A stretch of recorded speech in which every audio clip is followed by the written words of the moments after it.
పన్నుతున్న కొత్త వ్యూహం ఏంటి? సికింద్రాబాద్ గడ్డపై ప్రధాని మోదీ వదిలిన ఆ బ్రహ్మాస్త్రం దేనికి సంకేతం? పదుల సంఖ్యలో ఉండే కాన్వాయ్ వదిలేసి కేవలం 4 వాహనాలతో ఏపీ సీఎం ఎందుకు రోడ్డెక్కారు?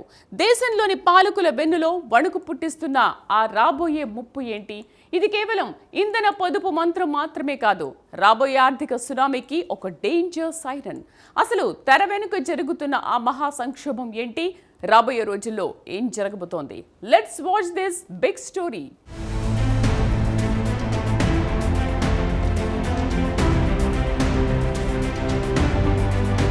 ప్రస్తుత గ్లోబల్ క్రైసిస్ నేపథ్యంలో దేశానికి ప్రధానమంత్రి నరేంద్ర మోదీ ఇచ్చిన సరికొత్త దిశానిర్దేశం ఇప్పుడు సర్వత్రా ఆసక్తి రేపుతోంది. మే 10వ తేదీన సికింద్రాబాద్ సభలో ఆయనిచ్చిన ఇంధన పొదుపు మంత్రం కేవలం ఒక పిలుపు మాత్రమే కాదు, రాబోయే ఆర్థిక సవాళ్లకు ఒక ముందస్తు హెచ్చరిక అని స్పష్టంగా అర్థమవుతోంది. పశ్చిమాసియాలో టెన్షన్స్ భగ్గుమంటున్న వేళ, ముడి చమురు రేట్లు ఆకాశాన్ని తాకుతున్న సమయంలో మన ఫారిన్ ఎక్స్చేంజ్ రిజర్వ్స్ కాపాడుకోవడం అత్యంత కీలకం. దీపం ఉండగానే ఇల్లు చక్కదిద్దుకోవాలి అన్న సామెతను నిజం చేస్తూ రేపటి ప్రమాదాన్ని ముందే పసిగట్టి పొదుపు పాటిస్తేనే దేశ ఎకానమీ సేఫ్గా ఉంటుందన్న వాస్తవాన్ని ఈ పరిణామాలు మన కళ్లకు కడుతున్నాయి. ఇది ప్రతి పౌరుడి బాధ్యతగా మారాల్సిన తరుణం ఆసన్నమైంది.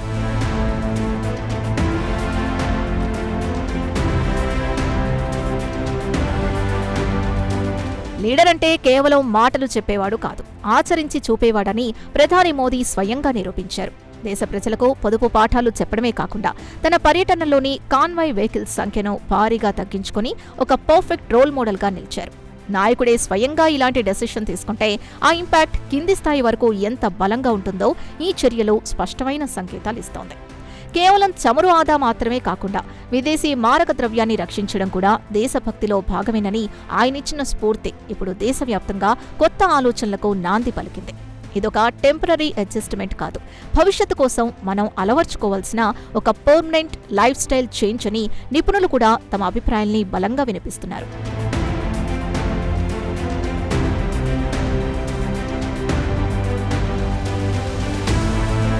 కేంద్రం ఇచ్చిన ఈ పిలుపును రాష్ట్రాలు కూడా అంతే సీరియస్గా తీసుకోవడం ఒక పాజిటివ్ డెవలప్మెంట్. ముఖ్యంగా ఆంధ్రప్రదేశ్ ప్రభుత్వం ఈ విషయంలో ఒక అడుగు ముందే ఉండి ఆచరణ మొదలుపెట్టింది. ముఖ్యమంత్రి చంద్రబాబు నాయుడు తన కాన్వాయ్లోని 11 వాహనాల్ని ఏకంగా 4 వాహనాలకు కుదించడం ప్రభుత్వ చిత్తశుద్ధికి నిదర్శనం. చుక్కా చుక్కా కలిస్తేనే మహాసముద్రం అన్న సామెతను గుర్తు చేస్తూ ప్రతి లీటర్ ఇంధనాన్ని కాపాడటం ద్వారా రాష్ట్ర ఖజానాపై పడే అదనపు భారాన్ని తగ్గించవచ్చని ఏపీ సర్కార్ భావిస్తోంది. అంతేకాదు, విదేశీ టూర్స్ వాయిదా వేసుకోవాలని, లోకల్ టూరిజం ప్రమోట్ చేయాలని ప్రజలకు సూచించడం ద్వారా ఆర్థిక క్రమశిక్షణను క్షేత్రస్థాయిలోకి తీసుకెళ్లేందుకు ఏపీ ప్రభుత్వం చేస్తున్న ప్రయత్నాలు నిజంగా అభినందనీయం.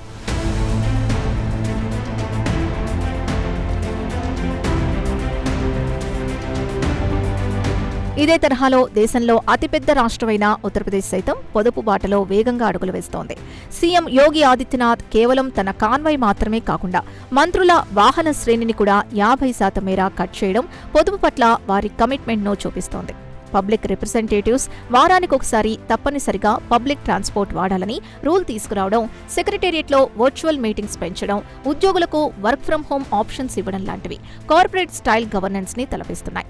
ప్రభుత్వ వ్యవస్థల్లో పేరుకుపోయిన మీఐపీ కల్చర్కు చెక్ పెడుతూ దుబారాను అరికట్టేందుకు తీసుకుంటున్న ఈ మోడ్రన్ స్టెప్స్ సామాన్యుల్లో సైతం ఎంతో పాజిటివ్ వైబ్రేషన్స్ క్రియేట్ చేస్తున్నాయి.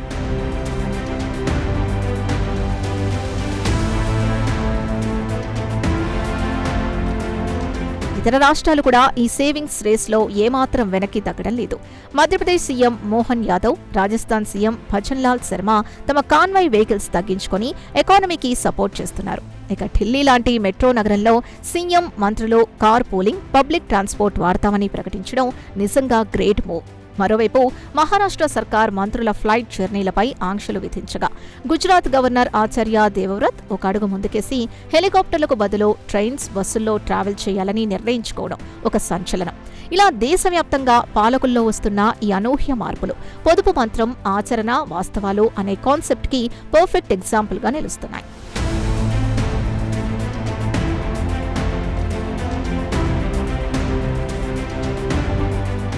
దేశంలోని పాలకులంతా ఎన్నడూ లేని విధంగా ఇంతలా క్యూ కట్టి మరీ ఎందుకు పొదుపు బాట పడుతున్నారు?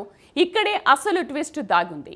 ఇంటర్నేషనల్ మార్కెట్లో రాజుకుంటున్న ముడి చమురు మంటలు మన జేబులను ఎలా కాల్చబోతున్నాయో తెలిస్తే మీరు ఖచ్చితంగా షాక్ అవుతారు.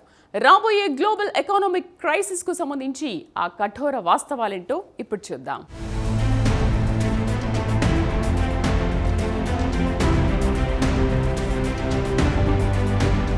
అయితే ఈ పొదుపు మంత్రం వెనుక ఉన్న అసలు వాస్తవాలు, ఎకనామిక్ ఈక్వేషన్స్ ఏంటి అనేది ఇప్పుడు ప్రధానంగా చర్చనీయాంశం అవుతోంది.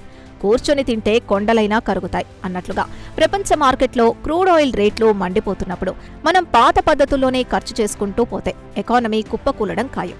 ఈ పరిస్థితి తీవ్రతను మాజీ ఐఆర్ఎస్ అధికారి, చిత్తూరు ఎంపీ దగ్గుమళ్ల ప్రసాదరావు చాలా స్పష్టంగా విశ్లేషిస్తున్నారు. రాబోయే 2-3 నెలల్లోనే గ్లోబల్ సినారియో పూర్తిగా మారబోతోందని, అందుకే ఈ జాగ్రత్తలు అత్యవసరమని ఆయన వార్నింగ్ ఇస్తున్నారు. ఇదొక భయపెట్టే ప్రయత్నం కాదు, రాబోయే తుఫాన్ను ముందే అంచనా వేసి మనల్ని మనం ప్రొటెక్ట్ చేసుకునే ఒక ఫ్యూచరిస్టిక్ అప్రోచ్ అని ఆర్థిక రంగ నిపుణులు సైతం ఏకీభవిస్తున్నారు.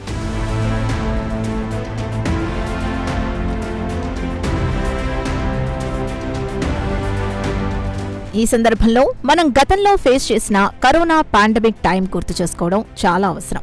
అప్పట్లో ప్రపంచంలోని అమెరికా లాంటి సూపర్ పవర్ కంట్రీస్ సైతం ఆర్థికంగా విలవిల్లాడితే, ఇండియా మాత్రం తన కఠినమైన రెస్ట్రిక్షన్స్, ప్రజల సేవింగ్ మైండ్ సెట్ తోనే స్ట్రాంగ్ గా నిలదొక్కుంది.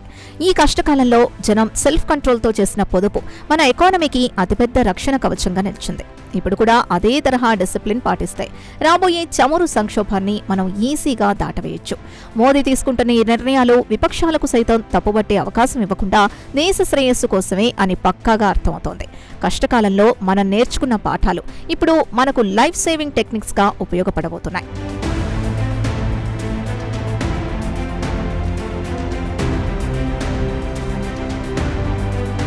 దేశంలో పెట్రోల్ వినియోగం గురించి డేటా చూస్తే చాలా ఇంట్రెస్టింగ్ ఫ్యాక్ట్స్ బయటపడుతున్నాయి. పర్ క్యాపిటా అంటే తలసరి పెట్రోల్ వాడకంలో గోవా టాప్ లిస్ట్ లో ఉండటం అందరినీ ఆశ్చర్యపరుస్తోంది. అక్కడ ప్రతి 1,00,000 మందికి సుమారు 14,000 మెట్రిక్ టన్నుల పెట్రోల్ కన్స్యూమ్ అవుతోంది. పెద్ద రాష్ట్రాల్లోనే ఎక్కువ వాడకం ఉంటుందనే మన అంచనాలకు ఈ డేటా కంప్లీట్ గా రివర్స్ లో ఉంది.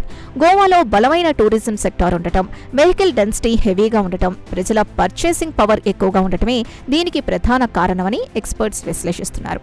ఇలాంటి స్పెసిఫిక్ రీజియన్స్ లో ఇంధన పొదుపు కోసం ప్రత్యేకమైన స్ట్రాటజీస్ ఇంప్లిమెంట్ చేయాల్సిన అవసరం ఎంతైనా ఉందని ఈ అఫీషియల్ గణాంకాలు మనకు చాలా స్పష్టంగా చెబుతున్నాయి.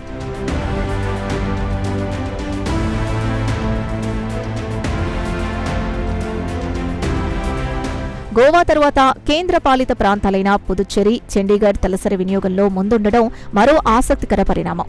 పుదుచ్చేరిలో 11,000 మెట్రిక్ టన్నులు, చండీగఢ్లో 10,000 మెట్రిక్ టన్నుల వాడకం నమోదు కాగా, యూపీ, మహారాష్ట్ర లాంటి భారీ రాష్ట్రాలు ఈ విషయంలో చాలా వెనుకబడి ఉన్నాయి.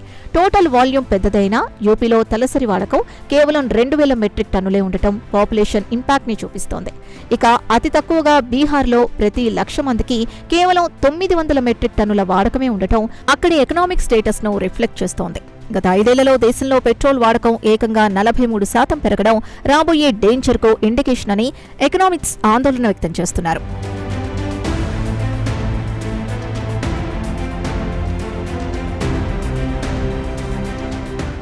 లెక్కలు చూశారుగా, పెట్రోల్ వినియోగంలో ఏ రాష్ట్రం పరిస్థితి ఎలా ఉందో. అయితే ఈ దుబారాను ఇప్పుడు గనక అరికట్టకపోతే నేరుగా సామాన్యుడి వంటింట్లో మంటలు రేగడం ఖాయం. అసలు ఇంధనానికి మన ఇంట్లోని నిత్యావసరాలకు ఉన్న ఆ డైరెక్ట్ లింక్ ఏంటి? ప్రభుత్వాల ఈ పొదుపు సామాన్యుడికి ఎలా శ్రీరామరక్షగా మారబోతుందో ఇప్పుడు డీకోడ్ చేద్దాం.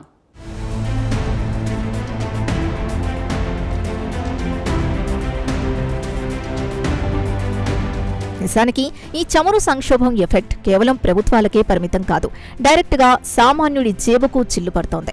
ఇంటర్నేషనల్ మార్కెట్లో ముడి చమురు రేట్లు పెరిగితే మన దగ్గర పెట్రోల్, డీజిల్ రేట్లు ఆటోమేటిక్ గా ఫైర్ అవుతాయి. ట్రాన్స్పోర్ట్ కాస్ట్ పెరగడం వల్ల ఉదయం తాగే పాలు మొదలుకొని కూరగాయలు, గ్రోసరీస్ వరకు ప్రతి నిత్యావసర వస్తువు రేటు అమాంతం పెరిగిపోతుంది. అందుకే చేతులు కాలేక ఆకులు పట్టుకున్నట్లు అనే సామెత చందంగా క్రైసిస్ వచ్చాక బాధపడే కంటే ముందే జాగ్రత్త పడటం ఎంతో బెటర్. ఇంధనం ఆదా చేయడం ద్వారా ట్రాన్స్పోర్ట్ కాస్ట్ను అదుపులో ఉంచి తద్వారా ఇన్ఫ్లేషన్ లేదా ద్రవ్యోల్బణాన్ని కంట్రోల్ చేయవచ్చన్నది ప్రభుత్వాల మాస్టర్ ప్లాన్. ఇది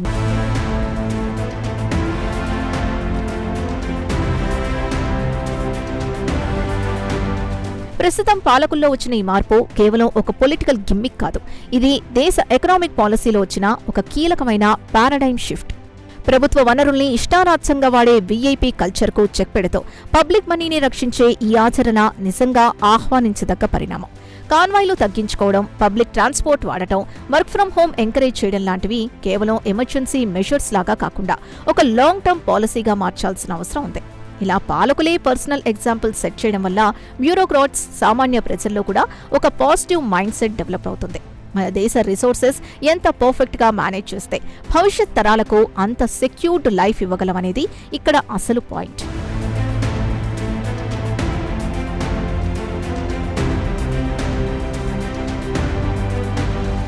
అయితే ప్రభుత్వం కేవలం రూల్స్, ఆంక్షల ద్వారా మాత్రమే ఈ మార్పు తీసుకురావడం సాధ్యం కాదు. ఇంధన పొదుపు అనేది పౌరులందరి బాధ్యతగా ఒక సోషల్ మూవ్మెంట్లా మారినప్పుడే 100% రిజల్ట్స్ వస్తాయి. కరోనా టైంలో ఫేస్ చేసిన పరిస్థితులతో అందరూ సేవింగ్స్కి అలవాటు చేసుకున్నారు. కానీ ఇప్పుడు దాన్ని మన డైలీ రొటీన్లో ఒక పర్మనెంట్ భాగం చేసుకోవాలి. పబ్లిక్ ట్రాన్స్పోర్ట్ సిస్టమ్స్ మరింత డెవలప్ చేయడం, ఎలక్ట్రిక్ వెహికల్స్ వాడకాన్ని ఎంకరేజ్ చేయడం, కార్ పూలింగ్ లాంటి మోడ్రన్ టెక్నిక్స్ వాడటంపై ముమ్మరంగా అవేర్నెస్ క్రియేట్ చేయాలి. ఈ విషయాలన్నీ రాబోయే రోజుల్లో ప్రతి ప్లాట్ఫామ్ మీద ప్రధాన చర్చనీయాంశం కావాలి. అప్పుడే మోదీ ఇచ్చిన ఈ సేవింగ్స్ మంత్రం కేవలం పేపర్లకే పరిమితం కాకుండా ప్రాక్టికల్ రియాలిటీగా మారుతుంది.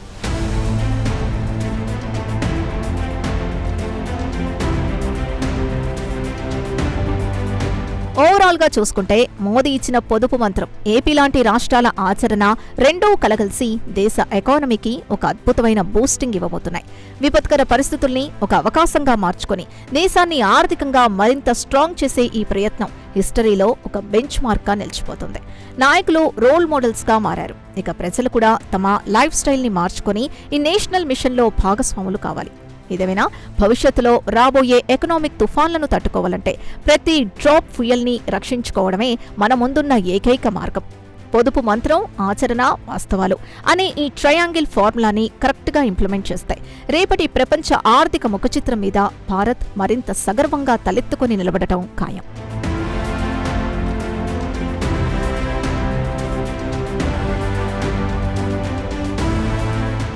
దుబారాను అరికట్టడం అంటే అది కేవలం ప్రభుత్వాల బాధ్యత మాత్రమే కాదు, రేపటి మన భవిష్యత్తుకు మనం వేసుకునే ఒక బలమైన పునాది. మోదీ ఇచ్చిన పిలుపును రాష్ట్రాలు బాధ్యతగా అందుకున్నాయి. మరి పౌరులుగా మనం ఎంతవరకు ఆచరిస్తున్నామనేది ఇప్పుడు అసలు ప్రశ్న. మనం మిగిల్చే ప్రతి చమురు చుక్క రేపటి మన జాతికి రక్షణ కవచం. పొదుపు చేద్దాం, దేశాన్ని గెలిపిద్దాం.